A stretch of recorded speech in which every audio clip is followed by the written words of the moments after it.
In this video, we review Allied Tax Relief. Have you used Allied Tax Relief before? What was your experience? Leave your Allied Tax Relief review in the comments section below. Allied Tax Relief is a company that offers assistance to individuals seeking to resolve tax debts. However, user reviews and experiences with the company are mixed, with several concerns raised by clients. One significant issue reported by users is the company's high fees.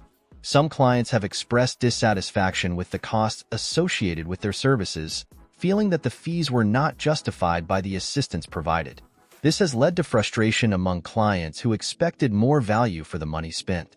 Another concern is the perceived lack of effective communication and transparency.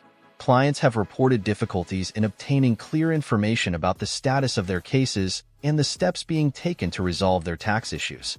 This lack of transparency has contributed to a sense of distrust and dissatisfaction among clients.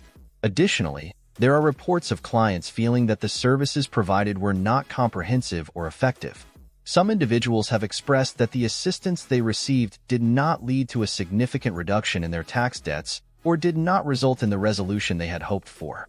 This has led to disappointment and a sense of being misled.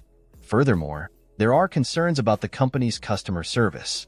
Some clients have reported negative interactions with customer service representatives, describing them as unhelpful or dismissive. This has contributed to a negative overall experience for some clients. In summary, while Allied Tax Relief offers services aimed at assisting individuals with tax debt issues, user reviews indicate that experiences with the company vary. Some clients have expressed dissatisfaction with the fees, communication, effectiveness, and customer service. Potential clients should carefully consider these factors and conduct thorough research before engaging with the company.